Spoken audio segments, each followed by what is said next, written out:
Margaret Hensley had built her reputation on control.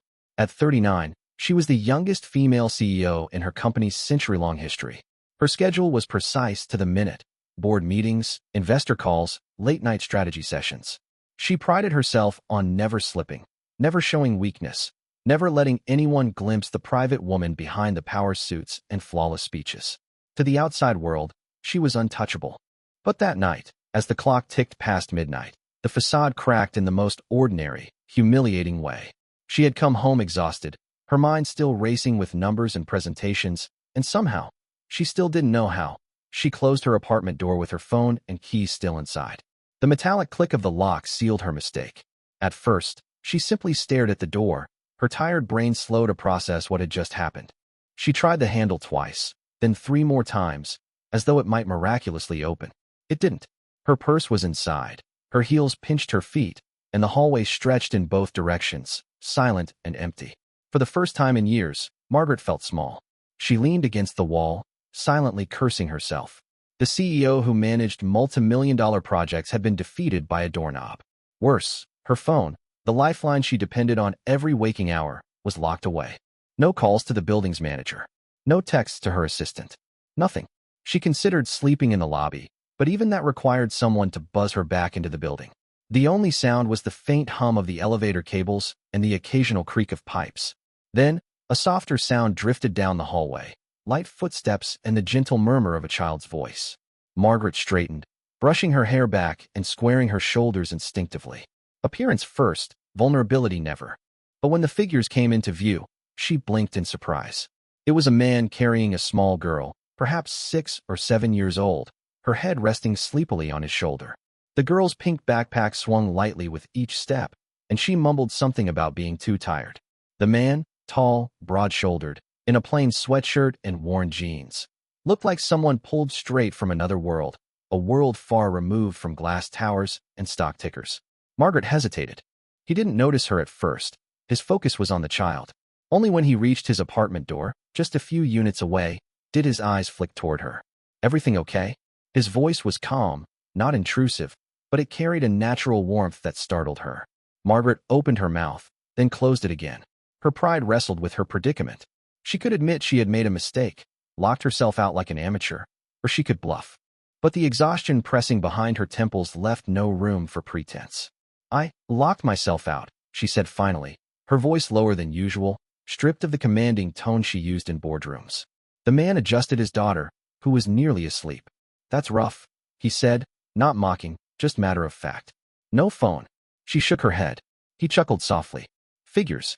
It always happens when you need it most." He shifted the little girl again, then glanced toward his door.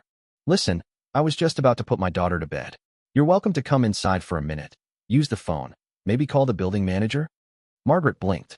The offer was so simple, so normal, and so far from her world of guarded deals and calculated exchanges, that she almost didn't know how to respond. "That's kind of you," she said carefully. "But I don't want to intrude." "You wouldn't be," he said, already pulling his keys from his pocket. "I'm Daniel, by the way. And this sleepyhead is Emily."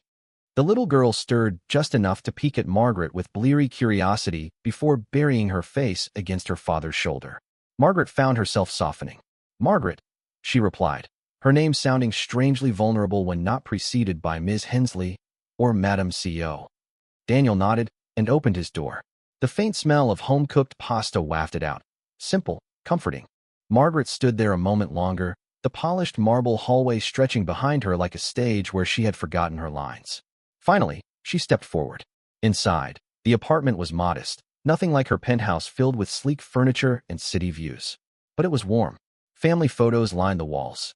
Emily with messy pigtails, Daniel holding her up at a park, snapshots of birthdays and laughter. Toys were scattered across the floor in cheerful chaos. Daniel gently set Emily down, guiding her toward her room. "Give me a sec," he said over his shoulder. Margaret stood awkwardly in the living room, surrounded by a life that felt both foreign and magnetic. She realized she couldn't remember the last time she'd stood in a home like this, unpolished, imperfect, alive. When Daniel returned, he handed her a cordless phone. "Here you go. Building manager's number should be on the fridge if you don't have it memorized." Margaret dialed, only to reach voicemail. The office was closed until morning. She tried a locksmith, but the estimated wait time was hours. She handed the phone back, her shoulders slumping despite herself. No luck? Daniel asked. She shook her head. Not tonight. He studied her for a moment, then shrugged lightly. Well, you've got two options. You can camp out in the hallway, or, he gestured to the couch. You can sit here, have some water, maybe wait until morning. Not the Ritz, but it's safe. Margaret opened her mouth to refuse. She was used to hotels with suites, to assistants smoothing out problems before they reached her. But standing in that warm, cluttered apartment, watching the kindness in Daniel's eyes, something inside her cracked. For once, she didn't want to be the untouchable CEO. Water would be nice, she said quietly. Daniel smiled, as though it was the most natural answer in the world. And just like that, the most powerful woman in the city found herself sitting on a stranger's couch, sipping water from a mismatched glass, while the sound of a little girl's soft breathing drifted from the other room. It was the beginning of something Margaret could never have scheduled, controlled, or even imagined. The glass of water felt oddly heavy in Margaret's hand. She sat stiffly on the couch, her posture perfect, knees pressed together, as if she were in some silent interview. The apartment around her was too quiet now, broken only by the distant hum of traffic and the faint ticking of a wall clock. She wasn't used to quiet. In her world, silence was something to be filled, with presentations, negotiations, constant motion. Daniel emerged from Emily's bedroom a few minutes later, rubbing the back of his neck. His sweatshirt was rumpled, his hair slightly disheveled. He looked every bit the tired parent who'd survived another day. But there was an ease to him, an authenticity Margaret found disarming. You sure you're comfortable? He asked, nodding at the couch. She gave a small, almost embarrassed smile. Comfort is relative tonight, but this is better than sitting on the hallway floor in heels. He chuckled softly, sinking into the armchair across from her. Fair point. You look like someone who isn't used to being, well, stuck. That stung more than she expected. Margaret lifted her chin, instinctively defensive. I manage fine. I didn't mean it as an insult, Daniel said gently. Just, you've got that vibe. Like the kind of person who usually has 3 backup plans for everything. She opened her mouth to argue, then closed it. He wasn't wrong. Her entire career was built on anticipating problems before they happened, controlling outcomes. Yet here she was, stranded, completely reliant on a stranger. I suppose I do, she admitted finally, her voice softer. Daniel studied her, his expression curious but never invasive. So what keeps you working this late? Most people are asleep at midnight. Margaret hesitated. She rarely revealed personal details, but something about the quiet living room, the comfort of anonymity, made her loosen the armor just a little. Work, meetings, calls. It doesn't really stop. Sounds exhausting, he said. It is. The words slipped out before she could stop them. She quickly added, but it's also rewarding. Daniel leaned back, folding his arms. Rewarding how? Money? Titles? Margaret bristled at the bluntness. In her world, people rarely questioned her motives outright. But there was no judgment in his tone, only curiosity. Both, I suppose, she said carefully. I worked hard to get where I am. I wasn't handed anything. Every step took sacrifice. I get that, he said after a pause. Sacrifice is kind of the definition of parenting too. Something in his voice shifted, warmer, but edged with weariness. Margaret glanced at the closed door to Emily's room. You're raising her alone? Daniel nodded. It's just the two of us. Her mom's not in the picture. Margaret caught the flicker of pain in his eyes before he masked it with a shrug. That must be difficult. Some days, yeah, but also worth it. He smiled faintly. She's my world. Margaret looked at him for a long moment, unexpectedly moved. Her own life had been consumed by ambition. Children had never fit into her carefully curated path. And yet, seeing Daniel, tired, flawed, but so devoted, made her wonder what exactly she'd traded away for power. Daniel broke the silence with a teasing grin. So, do I get to know what you do? Or are you some kind of spy? Margaret almost laughed. Few people didn't know her name, at least in corporate circles. But Daniel's eyes held no recognition, no calculation, just genuine curiosity. And that anonymity felt like a gift. I work in business, she said vaguely. He smirked. That's about as specific as saying I work with people. She found herself smiling, an unguarded smile she hadn't used in years. Let's just say I sit through a lot of meetings. Daniel nodded, accepting the half answer without pressing. Well, if you're ever tired of meetings, Emily's tea parties are legendary. Plastic cups, imaginary cookies. No minutes to record. The image drew a quiet laugh from her, surprising even herself. For the first time that night, The tension in her shoulders eased. The clock ticked on. Their conversation drifted between light topics. Books Daniel never had time to finish, Margaret's vague mentions of travel, Emily's obsession with dinosaurs. Slowly, the gap between their worlds narrowed, bridged by small confessions and unexpected laughter. At some point, Daniel disappeared into the kitchen and returned with a blanket. He set it gently on the couch beside her. You'll probably want this. The couch isn't the warmest. Margaret stared at the folded blanket, her throat tightening. Such a simple gesture, but it struck her harder than boardroom victories ever had. Nobody had cared for her comfort in years, not without expecting something in return. Thank you, she said quietly. Daniel gave her an easy smile. Don't mention it. Good night, Margaret. She watched him retreat down the hall, then unfolded the blanket slowly. For the first time in years, Margaret lay down without her phone buzzing nearby, without plans or deadlines crowding her mind. And as she drifted to sleep in a stranger's apartment, she realized that kindness from someone who expected nothing in return felt like the rarest luxury of all. The first thing Margaret noticed was the smell of coffee. Rich, warm, inviting. It wrapped around her like a blanket before her eyes even opened. For a disoriented moment, she forgot where she was, until she shifted and realized she was curled on a stranger's couch, wrapped in the blanket Daniel had left. She sat up slowly, smoothing her hair, her professional instincts tugging at her to reassemble composure. But there was no judgmental audience here, no board of directors waiting for her arrival. Just the clink of mugs in the kitchen and the faint giggle of a little girl.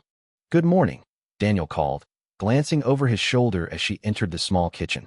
He was already dressed in jeans and a fresh shirt, hair still damp from a shower. Emily sat at the table, swinging her legs and nibbling toast, her backpack beside her. Morning, Margaret replied, her voice softer than usual. She felt strangely unarmored. Daniel slid a mug toward her. Coffee. Trust me, it's stronger than it looks. She accepted it gratefully, the warmth seeping into her hands. Thank you. For everything. He shrugged with that easy nonchalance she was beginning to recognize. It's what neighbors do, right? Margaret almost laughed at the word neighbors. She had lived in this building for nearly 3 years and had never once exchanged more than a polite nod with anyone on her floor. Last night had been the first real human connection inside these walls. Emily peered at her curiously, crumbs dotting her lips. Are you going to come back and visit us again? Margaret blinked. Oh, Daniel chuckled, ruffling his daughter's hair. Emily, don't put people on the spot. But she's nice, Emily insisted. And she laughed at my dinosaur story. The sincerity of the child's words tugged at something deep inside Margaret. Her life was filled with polished conversations, rehearsed interactions, relationships based on utility. And yet this little girl, with her messy braids and unfiltered honesty, saw her in a way nobody had in years, simply as nice. I'd like that, Margaret said softly, surprising herself. Emily beamed, then grabbed her backpack as Daniel stood. We've got to head out, school run. He looked back at Margaret. You want me to let the front desk know about your lock situation on the way down? That would be, she paused, humbled. That would be wonderful, thank you. Minutes later, she stood at the door as they prepared to leave. Emily waved enthusiastically. Daniel offered a simple smile. Good luck today, Margaret. Good luck to you too, she replied, meaning it more deeply than expected. The locksmith arrived an hour later, the lock yielding easily under practiced hands. Margaret stepped back into her immaculate penthouse, floor-to-ceiling windows, curated art, silence. Everything was exactly as it should be. And yet, it all felt strangely hollow. She wandered through the rooms, her heels clicking against polished marble, and thought about mismatched mugs, a warm blanket, and the laughter of a child telling dinosaur stories. For the rest of the week, she buried herself in work. Meetings, deadlines, presentations, it was all second nature. But every evening when she returned to her apartment, she found her steps slowing outside Daniel's door. She never knocked. She told herself she was too busy, too important. Until Friday night. Her phone buzzed nonstop with messages from investors. She was supposed to review a 100-page report before morning. But when she reached her apartment door, the sound of laughter spilled into the hallway. Emily's giggle, followed by Daniel's voice pretending to roar like a dinosaur. Margaret froze. And then, before she could second-guess herself, she knocked. The door swung open, and Emily's face lit up. It's the lady. Daddy, it's the lady. Daniel appeared, amused. Margaret. Hi. She almost retreated, but Emily grabbed her hand, tugging her inside. Come see my drawing. And just like that, Margaret found herself sitting on their living room floor, listening to a child proudly explain her colorful, scribbled dinosaurs, while Daniel leaned against the wall watching them both with quiet warmth. It wasn't a grand moment. It wasn't dramatic.